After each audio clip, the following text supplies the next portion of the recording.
Iran যুদ্ধে Patriot third ও precision ক্ষেপণাস্ত্রের অর্ধেকই ব্যবহার করছে যুক্তরাষ্ট্র, ফুরিয়ে আসছে মজুদ। ইরানের সঙ্গে যুদ্ধে নিজেদের শক্তিশালী প্যাট্রিয়ট ক্ষেপণাস্ত্র ব্যবস্থার প্রায় অর্ধেক ইন্টারসেপ্টর বা ক্ষেপণাস্ত্র প্রতিরোধক ব্যবহার করে ফেলেছে মার্কিন সামরিক বাহিনী। ওয়াশিংটন ভিত্তিক গবেষণা সংস্থা centre of strategic and international studies এক নতুন বিশ্লেষণকে উদ্ধৃত করে মার্কিন সংবাদ মাধ্যম দ্য হিল এ তথ্য জানিয়েছে।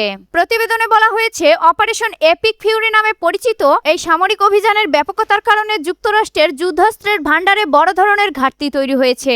সিএসআইএস এর বিশ্লেষণে দেখা গেছে, মার্কিন সেনাবাহিনী তাদের অতি উঁচু মানের ক্ষেপণাস্ত্র ব্যবস্থা থার্ড এর অর্ধেক ইন্টারসেপ্টরই ইতিমধ্যে ব্যবহার করে ফেলেছে।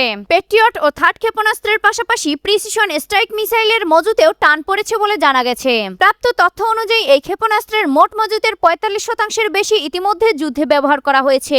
সামরিক বিশ্লেষকেরা মনে করছেন, যুদ্ধের এমন ব্যাপকতা মার্কিন বাহিনীর যুদ্ধাস্ত্রের সংরক্ষিত ভাণ্ডারে বড় ধরনের শূন্যতা তৈরি করেছে।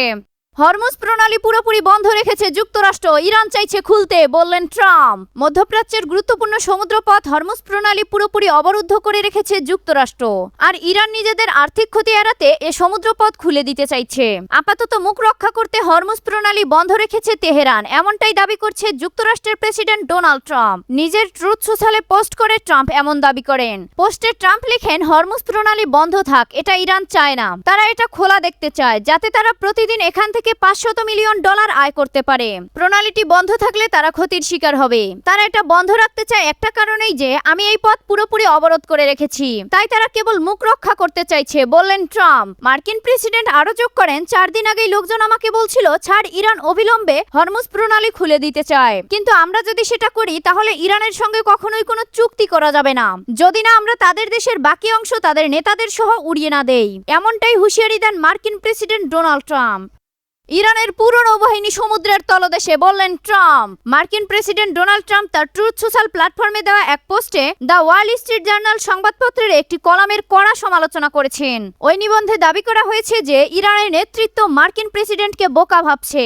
জবাবে ট্রাম্প বলেন, গত 47 বছর ধরে তেহরান বর্তমান প্রেসিডেন্টের আগ পর্যন্ত প্রত্যেক মার্কিন প্রেসিডেন্টের সুযোগ নিয়েছে। ট্রাম্প লিখেছেন, আর আমি তাদের কি দিয়েছি? একটি জরাজীর্ণ দেশ। এরপর ট্রাম্প এক দীর্ঘ দাবি তুলে ধরে বলেন, ইরানের পুরো নৌবাহিনী সমুদ্রের তলদেশে, তাদের বিমান বাহিনী নেই, তাদের বিমান বিধ্বংসী ব্যবস্থা ও রাডার ধ্বংস হয়ে গেছে, এবং তাদের পরমাণু গবেষণাগার ও গুদামগুলো মাটির সঙ্গে মিশিয়ে দেওয়া হয়েছে। মার্কিন প্রেসিডেন্ট আরো দাবি করেন, ইরানি বন্দরগুলোতে যুক্তরাষ্ট্রের অবরোধের কারণে ইরান প্রতিদিন $50 কোটি লোকসান করছে। গত 28 ফেব্রুয়ারি যুক্তরাষ্ট্র ও ইসরায়েলের যুদ্ধ শুরু করার পর থেকেই ট্রাম্প বরাবর দাবি করে আসছে যে ইরানের সামরিক বাহিনী ধ্বংস হয়ে গেছে। তবে বাস্তবে ইরানি বাহিনী এখনো আক্রমণ চালিয়ে যাচ্ছে, এবং তারা কৌশলগতভাবে গুরুত্বপূর্ণ হরমুজ প্রণালী বন্ধ রাখতে সক্ষম হয়েছে। যুক্তরাষ্ট্রের যুদ্ধবিরতির মেয়াদ বাড়ানোকে স্বাগত জানালেন জাতিসংঘ মহাসচিব। যুক্তরাষ্ট্র ঘোষিত যুদ্ধবিরতির মেয়াদ বাড়ানোর সিদ্ধান্তকে স্বাগত জানিয়েছেন জাতিসংঘ মহাসচিব আন্তোনিও গুতেরেস। একে উত্তেজনা প্রশমনে এক গুরুত্বপূর্ণ পদক্ষেপ হিসেবে অভিহিত করেছেন তিনি। জাতিসংঘ মহাসচিবের মুখপাত্র স্টিফেন দুজারিক এক বিবৃতিতে জানান, গুতেরেস এই উদ্যোগকে স্বাগত জানিয়েছেন। তিনি মনে করেন এটি উত্তেজনা প্রশমন এবং ইরান ও যুক্তরাষ্ট্রের মধ্যে কূটনীতি ও আস্থা তৈরির পরিবেশ সৃষ্টিতে সহায়ক হবে। মুখপাত্র আরো বলেন, আমরা সব এই সুযোগ কাজে লাগানোর আহ্বান জানাই। একই সঙ্গে এমন কোনো কাজ থেকে বিরত থাকতে বলছি যা অস্ত্রবিরতিকে বাধাগ্রস্ত করতে পারে। একটি টেকসই সমাধানের লক্ষ্যে সবাইকে গঠনমূলক আলোচনায় অংশ নিতে উৎসাহিত করছি। কূটনৈতিক প্রক্রিয়ার বিষয়ে দুজারেক জানান, পরবর্তী আলোচনা সফল করতে পাকিস্তানের মধ্যস্থতা প্রচেষ্টাকে গুতেরেস সম্পূর্ণ সমর্থন দিয়েছেন। তিনি আশা প্রকাশ করেন, এই উদ্যোগ দ্বন্দ্ব নিরসনে একটি দীর্ঘমেয়াদী ও কার্যকর সমাধানের পথ তৈরি করবে। যুদ্ধবিরতি লঙ্ঘনের জবাবে ইসরায়েলে হিজবুল্লাহর হামলা। লেবাননের সশস্ত্র গোষ্ঠী হিজবুল্লাহ জানিয়েছে, 10 দিনের যুদ্ধবিরতি লঙ্ঘনের পাল্টা জবাব হিসেবে তারা উত্তর ইসরায়েলে হামলা চালিয়েছে। এক বিবৃতিতে হিজবুল্লাহ জানায়, উত্তর ইসরায়েলের একটি অবস্থান লক্ষ্য করে তাদের যোদ্ধারা রকেট ও ড্রোন হামলা চালিয়েছে। গোষ্ঠীটির দাবি, ওই অবস্থান থেকেই দক্ষিণ লেবাননের একটি শহরে কামানের গোলা ছোড়া হয়েছিল। বিবৃতিতে আরো বলা হয়, লেবানন ও তার জনগণকে রক্ষা এবং বেসামরিক নাগরিকদের উপর হামলা ও ঘরবাড়ি, গ্রাম ধ্বংস সহ ইসরায়েলের পক্ষ থেকে নির্লজ্জ যুদ্ধবিরতি লঙ্ঘনের প্রতিবাদে এই পদক্ষেপ নেওয়া হয়েছে। টেকসই চুক্তির জন্য জোর তৎপরতা চালাচ্ছে পাকিস্তানের প্রধানমন্ত্রী শাহবাজ শরীফ ও সেনাপ্রধান ফিল্ড মার্শাল আসিম মুনির মার্কিন প্রেসিডেন্ট ডোনাল্ড ট্রাম্পের সঙ্গে তাদের সুসম্পর্ককে কাজে লাগিয়ে একটি দীর্ঘস্থায়ী ও টেকসই সমঝোতা নিশ্চিত করার চেষ্টা চালাচ্ছেন। এ দুজনের অনুরোধেই মার্কিন প্রেসিডেন্ট শুধু যুদ্ধবিরতির মেয়াদি বাড়াননি, বরং এক অনির্দিষ্টকালের জন্য কার্যকর রাখার সিদ্ধান্ত নিয়েছেন। মূলত কূটনীতির জন্য বাড়তি সময় দিতেই এই পদক্ষেপ নেওয়া হয়েছে। যুদ্ধবিরতি শেষ হওয়ার ঠিক আগ মুহূর্তে শেষ চেষ্টা হিসেবে নয়, বরং শুরু থেকেই তারা পরস্পরের সঙ্গে যোগাযোগ রক্ষা করে চলেছেন। এই যোগাযোগ এখনো অব্যাহত রয়েছে বলে জানা গেছে।